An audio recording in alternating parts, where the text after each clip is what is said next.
The series begins with a little girl running away from her terrifying house, sprinting through the gardens until she reaches the main road. There, she desperately tries to stop any passing car to take her away. In another part of the city, Suzanne, a psychiatrist, receives news that a strange girl has arrived at the hospital, her back covered in blood and refusing to speak. Suzanne rushes to the hospital where she's in charge of psychiatric treatment for patients. She tries to talk to the girl, who turns out to be the same one who escaped from the creepy house. But the girl is terrified and doesn't even want to say her name. Suzanne comforts her, trying to make her feel safe and assure her that no one can hurt her. Since the hospital needs a name to write in her file, they temporarily call her Trauma. A nurse takes the girl to finish the medical tests, but when it's time for her injection, Trauma refuses to let anyone touch her and suddenly becomes extremely violent. Suzanne is called in quickly to calm her down, and it works. Trauma relaxes, sits beside Suzanne, and even falls asleep on her shoulder. Sometime later, a strange-looking man wearing a police uniform arrives at the hospital, searching for someone. Suzanne sees him and asks who he's looking for, and he describes someone matching Trauma's exact appearance, introducing himself as the sheriff of the county where she came from. But Suzanne doesn't trust him. She tells him he needs to have a parent, relative, or court order to take the girl. The sheriff gives her a sinister smile before leaving. Suzanne rushes to check on Trauma and finds her asleep. Then she heads back home, where she lives with her husband and their 3 children, Jules, Helen, and Danny.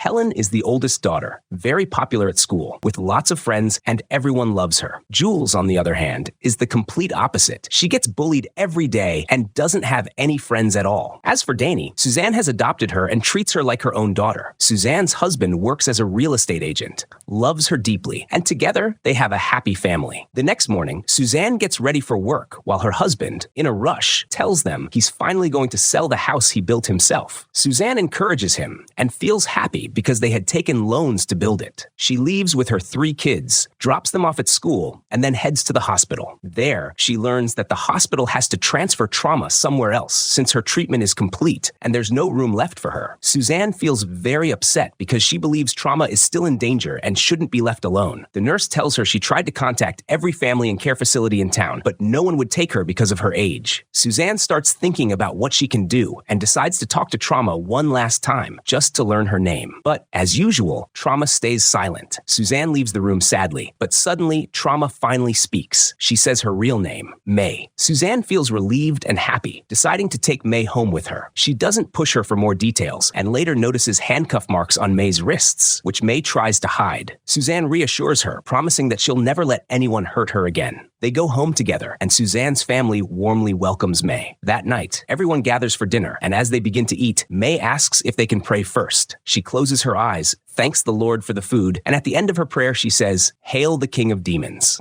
Everyone gets confused and looks at each other, but May doesn't notice and thinks it's normal. After dinner, she goes up to her room, which used to be Jules's, and thanks Jules for helping her. She compliments Jules's dress, saying it's beautiful, and Jules thanks her warmly. But suddenly, May lowers her head and apologizes for complimenting her, asking Jules not to tell anyone. Jules is completely confused and tells her that people are usually happy when someone compliments them, and no one ever apologizes for being kind. May thanks her and returns to her room. Standing in front of the mirror, she looks at her back, revealing a pentagram carved deeply into her skin. Later, May starts trying to befriend Jules, clearly admiring her and wanting to be like her. It becomes obvious that May has no friends and no social life. The next day, the hospital administration finally finds a foster home for May. Suzanne goes with her to check the new place, but when May sees a cross hanging on the wall, she gets startled and looks terrified. As she walks around the house, some kids playing nearby accidentally throw their ball toward her, but May scares them so much that they run away in fear. After Suzanne finishes the house tour, she and May leave, and behind them, the cross suddenly turns upside down on its own without anyone touching it. Later, Suzanne takes May to the shopping mall and buys her a lot of new things for her new home. While they're shopping, Suzanne gets a phone call, and when she turns around, May is gone. She searches everywhere for her until she finds her outside the mall. May apologizes and admits she doesn't want to go to the new house because there's no safe place to hide there, and that she only feels safe when she's with Suzanne. Feeling compassion for her, Suzanne decides to let May stay in her home until she can find a better foster place.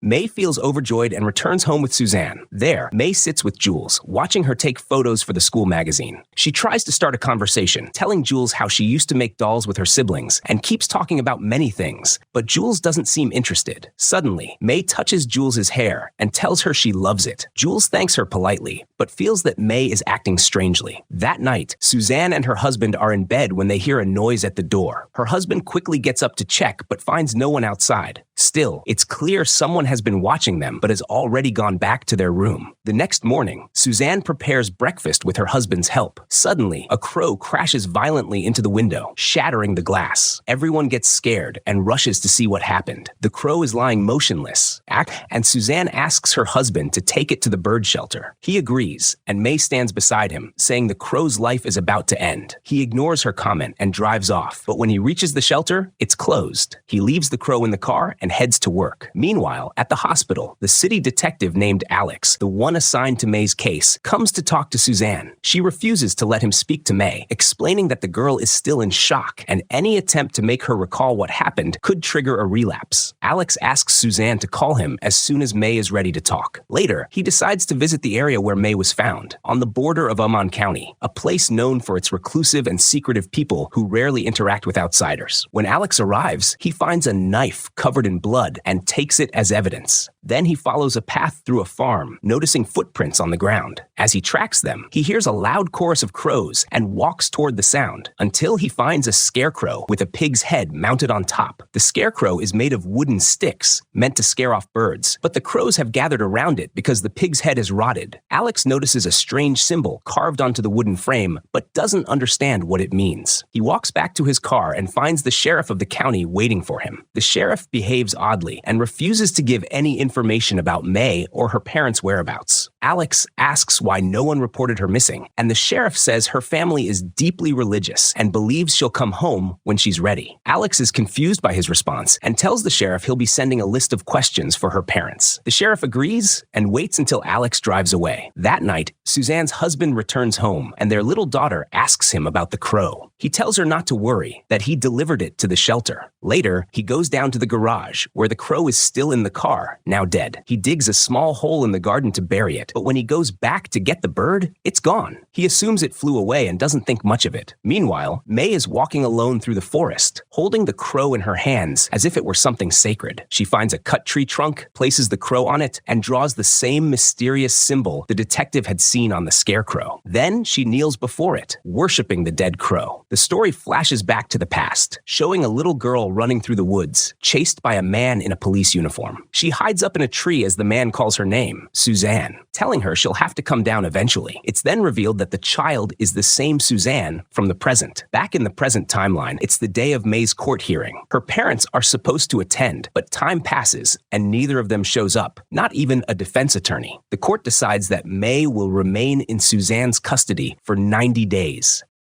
Until a suitable foster home is found, the judge rules that May must also attend school. May is thrilled, especially when she learns she'll be in the same class as Jules. Later, she goes out to eat with Suzanne at a restaurant, where Suzanne apologizes for May's mother not showing up to see her. May's eyes fill with tears as she remembers her mother, whom she loved deeply. The story then flashes back to the past, when May was living with her parents and her many sisters. Late at night, May sits alone in her room when her sisters come in, telling her that she's the chosen one. They look at her with a mix of jealousy, reverence, and fear, but May is the only one who seems sad, crying quietly in terror. Her mother soon enters the room and brings her food, telling her she must eat to have the strength to perform the ritual. May looks at her mother with desperate fear, begging her not to do this, but her mother insists that the chain of sacrifices must continue so that Lucifer will be pleased and the morning star will rise again. She promises May she'll help her as much as she can. Moments later, May's father and the priest arrive. They tie her to a chair as May keeps calling out for her mother. Eventually, her mother returns and gives her a crown made of raven feathers and a potion to drink to ease the pain. Then she asks May's father to untie her, saying May will be obedient. May is placed on what looks like a throne, and a man wearing a robe made of raven feathers stands behind her, raising his hands toward the sky as the ritual begins. May suddenly snaps out of her memory and tells Suzanne she doesn't want to talk about her mother. Suzanne respects her wish, and they return home. That night, Suzanne and her husband decide to go out together, leaving May at home with Jules and Danny, asking them to watch a movie and enjoy the evening.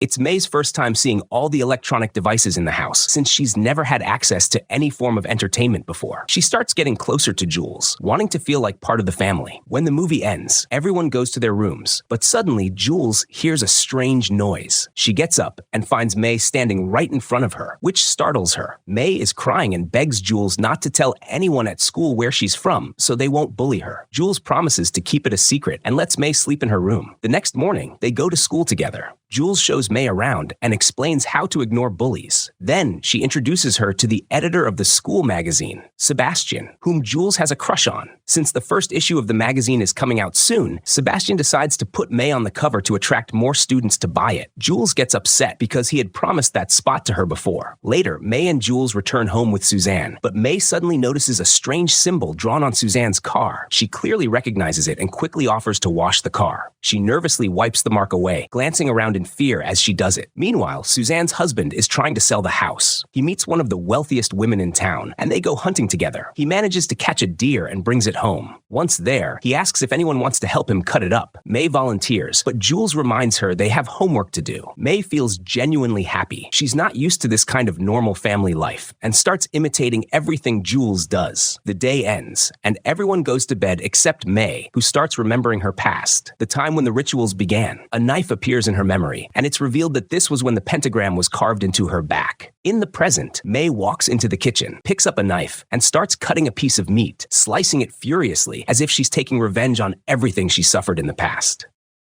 Later, May goes into the forest, where it becomes clear she's performing strange rituals. She's gathered Jules's hairbrush, Suzanne's toothbrush, and several other small items that have gone missing from each member of the family. She places them beside the dead crow, draws symbols on the tree trunk, and begins chanting and praying. The next day, Suzanne goes to the hospital and tries to contact Detective Alex to learn what's happened. He tells her he was supposed to meet May's parents that same day, so Suzanne waits for him to finish and then goes to the investigation office at the time when May's parents are expected to arrive. But instead of them, a lawyer shows up, one of the most famous attorneys known for defending religious freedom. Alex is puzzled, wondering how May's father, who's just a simple farmer, could afford such a powerful lawyer. He tries to question him, but the lawyer refuses to reveal any information. He tells Alex that if he had found fingerprints on the knife or any concrete evidence, he'd already have a warrant to arrest May's parents. But since there's no evidence, he's only asking for a voluntary meeting. The lawyer then warns Alex that if he ever asks for another meeting or even hints at it without proof, he'll sue him for harassment, and then leaves. Alex is deeply suspicious of how secretive the lawyer is. He continues researching the meaning of the pentagram symbol carved on May's back and investigates May's family history. Later, he calls Suzanne and tells her that May's family belongs to a religious cult that practices human sacrifices and that their symbol is the pentagram. Suzanne begins her own search and decides to drive to the county herself. When she gets there, she asks a local man about May's family home. The man nervously tells her to go back home immediately. Suzanne suddenly notices a group of people around her, looking hostile, as if they're about to attack. She quickly gets into her car and drives away. Meanwhile, at the police station, Detective Alex decides to keep the Dodd family, May's parents, under surveillance. He goes to one of their factories but finds it abandoned. Instead, he sees a large gathering of townspeople, with one man dressed like a priest but wearing robes of a different color. The group boards a large truck and drives deep into the forest, and Alex follows them while secretly recording everything.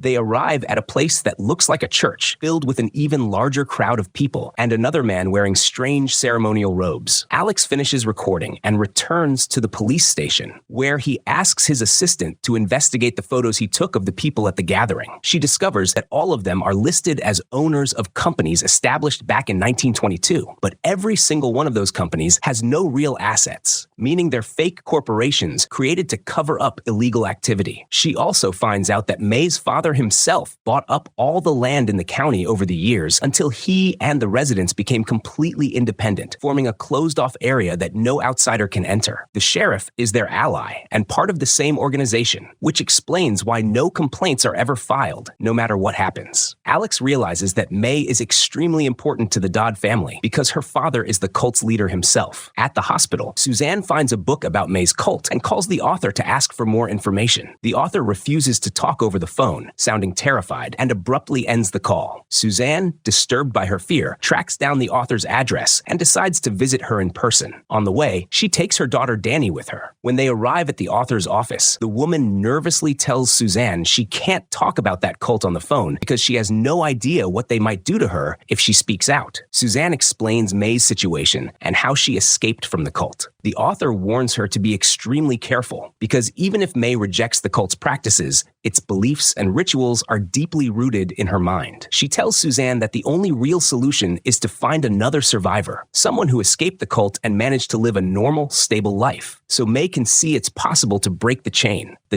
being the line of rituals passed down from generation to generation. Suzanne thanks her for her help and drives back home with Danny. On the road, Suzanne notices a car following them, the same one Detective Alex had seen before. She gets scared and nearly crashes, but finally makes it home safely. Once there, she asks May if she knows anyone who managed to escape from the cult. May mentions a man named Eric, and Suzanne feels hopeful again. She goes straight to the police station to meet Alex, tells him everything, and asks him to track down Eric, who seems to be the only known survivor. Afterward, the two talk more personally, and the topic of Suzanne's mother comes up. It's clear their relationship isn't good, and Suzanne refuses to discuss it further before leaving. Back home, Jules prepares the photos she's going to give Sebastian for the school magazine. She takes a few pictures of May, who's never been photographed before, helps her put on a nice dress, and captures some beautiful shots, keeping them for herself. That night, Jules hands over the photos to Sebastian, without realizing that May's pictures are among them. At school, the photos spread everywhere, including the one of May. The students notice the strange mark on her back and crowd around her, asking what it is. May explains that her parents had very strict ways of raising their children and were harsh with her. The students are moved and ask how she managed to escape. May tells them she broke the chain. Everyone assumes she means she gathered her courage and ran away. But in truth, May is referring to breaking the literal chain of rituals. That night, Suzanne and her husband throw a birthday party for Danny. May and Jules sit together, looking at May's photo that was posted on Instagram. Suzanne notices it and is shocked to see the mark on May's back, clearly visible. She immediately scolds Jules and demands that she delete the photo. Then she calls the school principal and insists they remove it completely. May apologizes and admits she was the one who sent the picture because she wanted to show everyone how talented Jules is as a photographer. Suzanne tells her she can't do that. It's dangerous for her safety. Jules bursts into tears after being yelled at by her mother. Helen tries to comfort her, telling her that May isn't the right friend for her. But Jules snaps back, telling Helen to stay out of her business, accusing her of being ashamed of her at school, especially since she's dating the most popular guy there and refuses to even say hi to her in public. Jules storms off and leaves. That night, Jules goes to bed while May stays awake. Suddenly, Jules hears the sound of someone opening the door. She looks out the window and sees May leaving the house, holding a white rose and whispering the phrase, "breaking the chain," in a strange tone. Jules runs after her and tries to calm her down. May breaks down crying, saying she broke the chain and now everyone will suffer because of it. Jules reassures her that everyone will be fine without her, but May insists she has to go back because she's special. Jules tells her she can be special here, anywhere she wants, and gently takes her back inside the house to calm her. As they enter, it's revealed that someone has been watching May the entire time from the same car that once followed Suzanne.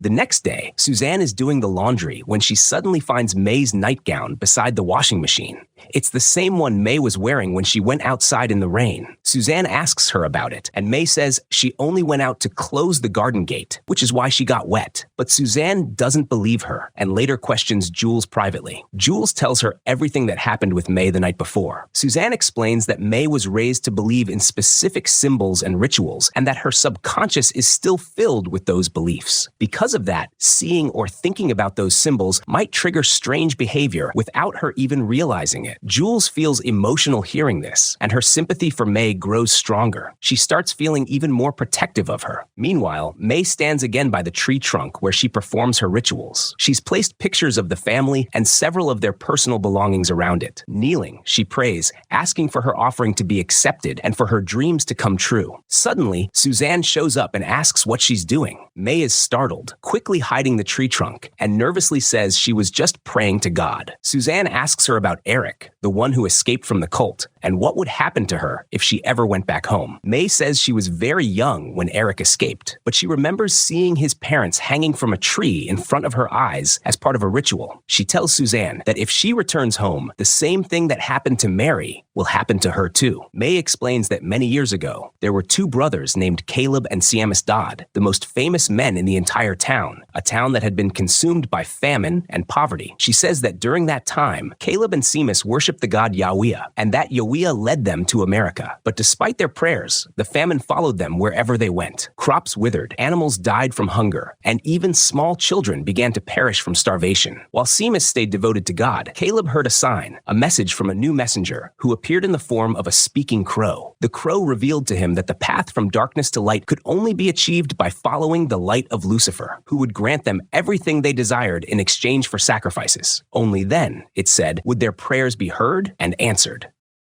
At that time, Seamus dies, and everyone begins to follow the god Lucifer, except for Seamus's widow, Mary Dodd, who is heartbroken over her husband's death. The crow then appears to Caleb, telling him that Mary is special, and that to preserve her purity and innocence, she must offer herself as a sacrifice. Mary is branded with the pentagram on her back, and vows to marry the first prophet who appears. She devotes her entire life to serving the cult, and eventually sacrifices herself for them. Caleb names the cult Shalak Dandal, meaning the house of the devil. They create their own sacred book, known as the Covenants. May continues telling the story, explaining that because Mary bound her soul to Lucifer, she was able to save her people and became the first link in the chain, a chain that would never be broken. As a reward, the crow granted Caleb and his followers new land, which he named Amon Town, the same name as the county May lives in. May adds that history is repeating itself. The famine has returned, crops have failed, and now the cult must choose another special girl to marry the next prophet to save Shalak Dandal once again. When Halloween arrives, meteors appear across the sky, an important celestial sign for May's cult. Detective Alex decides to use this night to execute a clever plan to locate their base. He returns to the same area where he saw the townspeople's gathering and places a camera high in a tree, making sure it's clearly visible so the sheriff will notice it. The sheriff does spot it and takes it down, not realizing that Alex has set up a tracking system. When the camera is moved, Alex's device alerts him, allowing him to trace its exact location. He immediately sets off to follow the signal. Meanwhile, Jules and May are getting ready for the Halloween party and the school dance afterward. May dresses in the same outfit as Jules, making them look like twins. Danny also gets ready for a small party at a friend's house, and Suzanne warns her not to forget her allergy injection.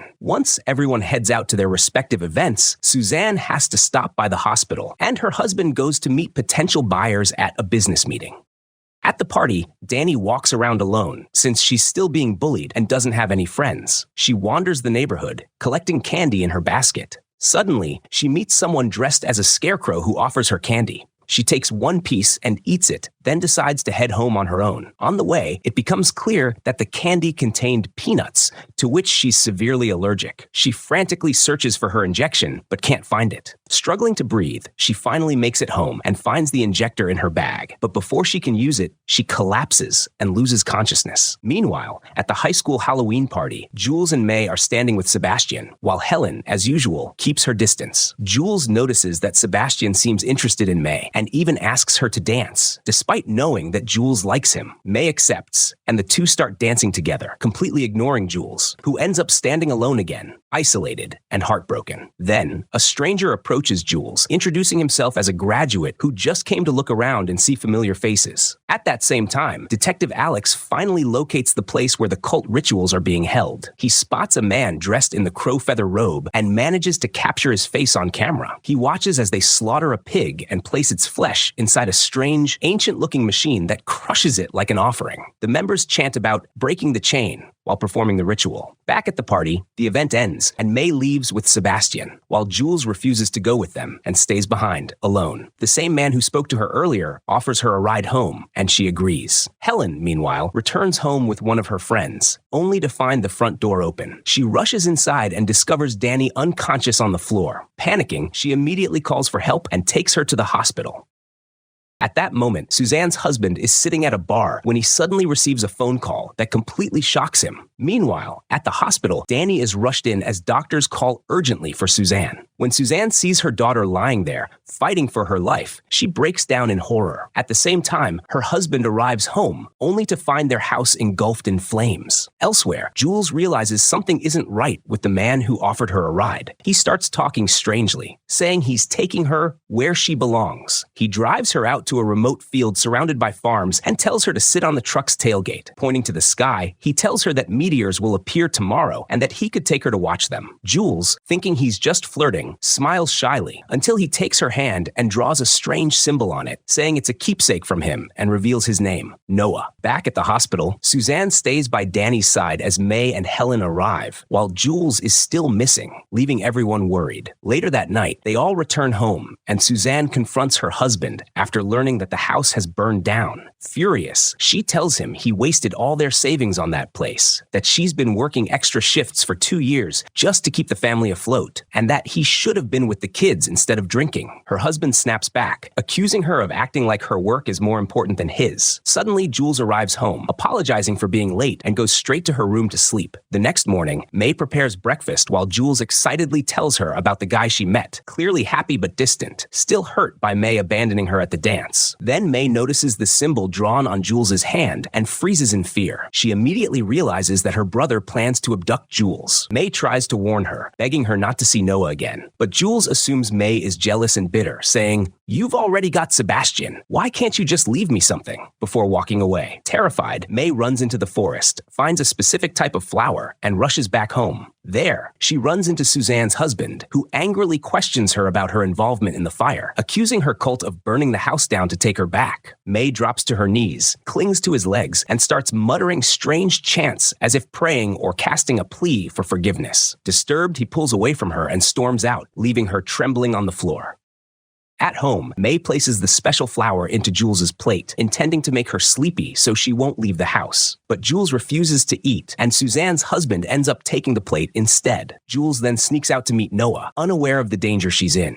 May follows her in panic, pleading with her to come back and explaining that Noah wants to take her. Jules, confused, asks why they want May to return home so badly. May hesitates and simply says it's because her father is sick. Meanwhile, at the police station, Detective Alex and his assistant analyze the photos he took of the cult members. He recalls the strange machine he saw during their ritual, the one where they placed animal meat and a thick, oily substance dripped out of it. His assistant suggests that the material could be something used to make soap, glycerin, or animal fat, all of which are highly flammable. She searches online and confirms that the substance could indeed act as a fire accelerant. That revelation makes Alex remember an old case involving Eric, the man who escaped from the cult. He recalls that Eric once lived in a halfway house for addicts and homeless people near the border of Amman town, where a mysterious fire had broken out years ago. The owner of the farmhouse grew poppies used to make drugs, and the house contained several chemical materials. So the police were never able to determine the cause of the blaze. But Alex has always suspected that the fire was caused by an animal-based accelerant, the same kind the cult might have been making. The only survivor from that fire was a man named James, who later became somewhat of a local legend. Determined to learn more, Alex visits James in person, but James acts nervous, denying any knowledge of the house, its owner, or Eric's connection to a satanic cult. His evasive behavior makes Alex certain he's hiding something. Back at the hospital, Suzanne tries to find out more about Eric on her own. She secretly uses the receptionist's access card to enter the hospital's database and read patient files. But the receptionist reports her, and Suzanne is called in to meet with the head psychiatrist. During the meeting, Suzanne admits that she only wanted to help May, and that she feels responsible for her now, emotionally and morally, as if May were her own daughter. The psychiatrist wants to understand why Suzanne is so emotionally attached to May and begins gently trying to draw out her past. Suzanne looks down at her hand, where an old burn scar is visible, and slowly begins to talk about her mother and stepfather, who constantly abused them over the smallest things. The story flashes back to Suzanne's childhood home. Her stepfather, Dennis, was a police officer, the same man who once chased her through the woods with a dog, this forcing her to climb a tree in fear. Suzanne explains that as she grew older, Dennis continued to abuse both her and her mother relentlessly. One day, he handcuffed her to a radiator and turned up the heat. The metal cuffs burned into her wrists as she screamed for her mother to help, but her mother was too terrified to confront him. That day, Suzanne realized she had to escape if she wanted to survive. She waited until the night Dennis got drunk, begged her mother to run away with her, but her mother refused, saying she couldn't leave him, that she had no one else. Suzanne says Dennis had complete control over her mother's mind, always convincing her that everything was her fault, that the punishment was deserved. Eventually, Suzanne escaped on her own, started a new life in another city, got married, and had children. The psychiatrist listens and gently analyzes her story, explaining that while part of Suzanne's mother wasn't to blame, since she was also a victim of abuse, another part was responsible for choosing a violent man and forcing her daughter to live with him. She tells Suzanne that her conscious mind knows she was just a child who couldn't protect herself, but deep down, she's still angry at her mother for never protecting her. And that anger, she explains, is why Suzanne is now overprotective of May. She's subconsciously trying to fix what her mother failed to do. Suzanne realizes the doctor is right, but doesn't want to admit it. She thanks her and leaves quietly. Elsewhere in the city, Noah arrives at the meeting place for his date with Jules, but she's not there. He realizes May must have warned her and drives back home. There, he tells his father what happened and apologizes for failing to kidnap Jules. His father appears frail and sick, or perhaps performing some sort of ritual connected to medical tubes with blood transfusions flowing through them. Back in the city, Suzanne returns home and apologizes to her husband, saying she was just under a lot of stress. He tells her what May did earlier that day and admits he's deeply uncomfortable having May in the house. He says she's made everyone uneasy and wants Suzanne to send her away. May overhears the argument and feels heartbroken, realizing how much pain her presence has caused the family. Suzanne, conflicted, tells her husband she'll look for a safe home for May first. She goes to May's room to check on her. Her husband suddenly starts feeling dizzy. It's from the flour May secretly put in the soup, which makes him fall into a deep sleep. That night, Suzanne stays awake, lost in her thoughts and painful childhood memories, absent-mindedly touching the burn scar on her wrist until she eventually falls asleep. The next morning, May continues her rituals, smearing her own blood on the tree trunk. It's Harvest Day, an official celebration for the entire town. Suzanne takes out her old dress so Helen can wear it, but Helen doesn't want to. May kindly offers to alter it to fit her, but Helen refuses. Moments later, Teddy, Helen's boyfriend, arrives and confronts her about ignoring him. Helen coldly tells him she doesn't want to continue their relationship, walks away and goes back inside the house. At that moment, Suzanne receives a call informing her that a suitable home has been found for May. She tells May the good news, assuring her she'll live a happy life there and that they'll provide her with everything she needs. May pretends to be happy, smiling faintly, but deep down, she's devastated. She doesn't want to leave Suzanne. Later that morning, Suzanne's daughters head off to school, and Detective Alex arrives at the house. He tells Suzanne about his recent encounter with the priest and how he feels the man is hiding something important. Alex asks Suzanne to try speaking with the priest herself, and she agrees. That night, Suzanne and Alex drive together to the church. While elsewhere, Suzanne's husband is summoned for questioning about the house fire. The police suspect he might have started it himself, since he had recently turned down an offer to sell the house and had requested an additional extension from the bank before they foreclosed on the property, raising suspicions of financial motive. He tries to convince the investigator of his innocence, but she keeps him in custody until his lawyer arrives. Meanwhile, at the church, Suzanne and Alex find the priest and begin speaking with him. Suzanne asks if he knows anyone named Eric, and the moment the name leaves her lips, the priest freezes, visibly shaken. Without saying a word, he quickly turns and walks away. Suzanne calls after him again, this time shouting his name, Eric! He stops in his tracks, turns around nervously, and tries to flee through a side door, but Alex blocks his path. Cornered, the priest finally confesses the truth. He is Eric. He tells them about the day he escaped from the satanic cult, explaining that his title within the group had been the Lantern, a symbolic name meaning the light that delivers punishment to sinners in the name of the cult. But in reality, the so-called punishments were nothing more than ritual murders disguised as acts of faith.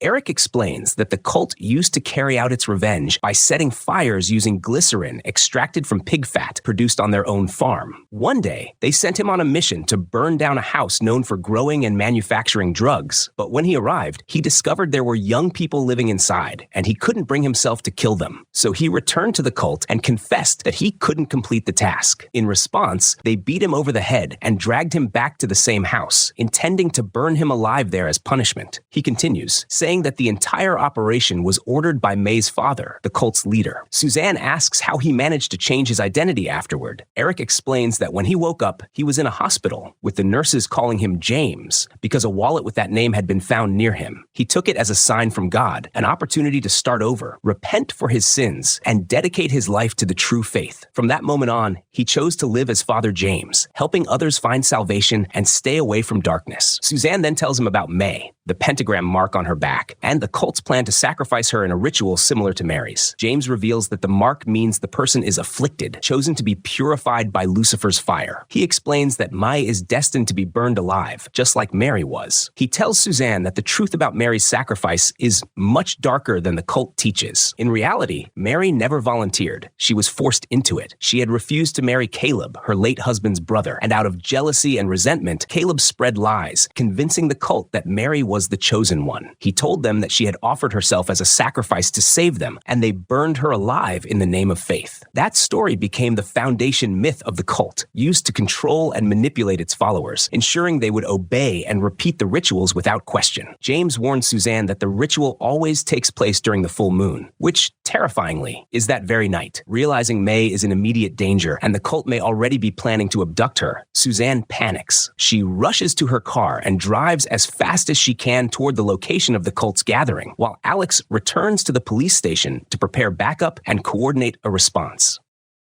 At the station, Alex learns that Suzanne's husband is still being held for questioning. He meets with the lead detective and explains everything he's uncovered. He tells her she must have already found traces of an animal-based accelerant in the forensic report. Shocked, the detective asks how he knows that. Alex reveals that it was the Dodd family who burned down the house, as revenge against Suzanne for protecting their daughter, May, from being taken back into the cult. The detective is horrified and warns Alex that this particular cult is dangerous. They have powerful allies in high government positions, and confronting them directly could be lethal. Still, Alex insists on acting. He meets with Suzanne's husband and urges him to go home immediately to be with his family. Meanwhile, at the Harvest Festival, May is crowned Harvest Queen, holding a bouquet of flowers in her hands. But the moment the flowers touch her fingers, she's hit by vivid flashbacks, memories of herself performing an old ritual, standing in the same position, holding the same kind of flowers. Jules, watching from afar, instantly recognizes the look in May's eyes.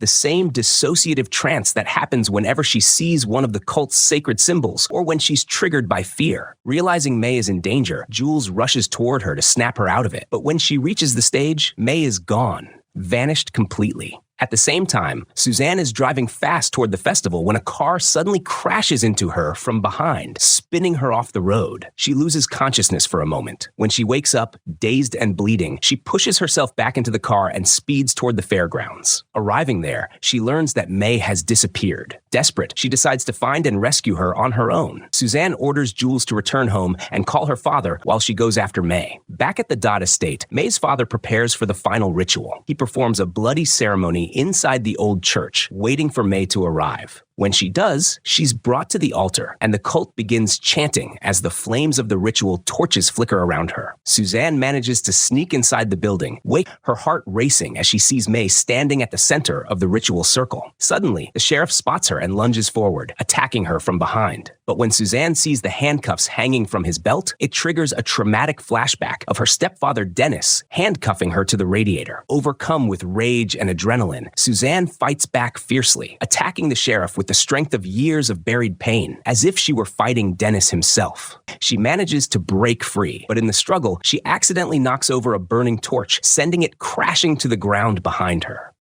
At that moment, May's father and the rest of the cult gather around a high wooden platform where May is to be burned alive. The crowd encircles the structure, chanting in unison as May and her mother ascend the platform together. Just as the ritual is about to begin, flames erupt. The church is on fire. Panic spreads as May's father and the others rush to extinguish it, leaving May and her mother behind. Suzanne appears, climbing toward the platform to rescue May, but May's mother blocks her path. In the chaos, May suddenly jumps off the platform, and Suzanne dives after her. As they hit the ground, Noah emerges from behind and attacks Suzanne, but May grabs a piece of wood and strikes him from behind, knocking him unconscious. Meanwhile, Detective Alex discovers that Suzanne is in Amontown and races toward the county. When he arrives, the sheriff confronts him, pointing a gun at his head. Alex reacts first, shooting the sheriff and ending his life. Inside, the fire spreads rapidly, and May and Suzanne manage to escape the burning church just in time. Outside, they find Alex waiting and jump into his car. Behind them, May's mother makes the ultimate sacrifice, offering herself in May's place, stepping into the fire willingly and dying in the flames by her own choice. 2 weeks later, life has changed. Suzanne decides to let May live with her permanently, feeling that she can finally protect her and give her the family she never had. But her husband disagrees. He can't handle the chaos anymore and moves out with their daughters, renting a small apartment of his own. Despite the pain, Suzanne's relationship with her 3 girls gradually improves, and she begins to heal. Therapy helps her confront her past and find peace. She lives quietly with May, feeling happy and fulfilled, believing that by saving May, she somehow saved herself too. Meanwhile, Alex is promoted for his work in exposing a network of mysterious arson cases linked to the cult's illegal rituals, even though no solid evidence was ever found. He's given full clearance to investigate Amontown, but when he returns there, the entire area is abandoned. The Dodds and all their followers have vanished. As he searches, he finds a strange car hidden near the edge of the forest. He runs the license plate and asks his assistant to trace the owner. Moments later, he receives shocking news. Alex immediately calls Suzanne and asks, "Do you know anyone named Teddy?" She replies, "Yes, he was my daughter Helen's boyfriend. Why?" Alex tells her that May switched the flowers at the Harvest Festival, the ones used during the crowning ceremony, with white roses, a sacred symbol of the cult. He explains that May had fooled everyone, making them believe the cult had tried to take her back, when in fact, she had returned to Montown on her own, stealing Teddy's car keys and driving back there to complete something. Alex admits he doesn't know why she did it, but he thought Suzanne deserved to know. Shocked and heartbroken, Suzanne hangs up the phone. Across the room, May watches her silently, realizing the truth has been exposed. With a trembling smile, she softly asks Suzanne to sit with her and share dinner, trying to hold on to the only person she has left. In the final scene, the camera drifts through the dark forest to the tree trunk where May once performed her rituals. The ground around it is covered in ropes, feathers, and bones, forming strange patterns. On the bark, there's now a small makeshift shrine, a cutout photo of young Suzanne placed beside a photo of May, glued together as if bound by a spell.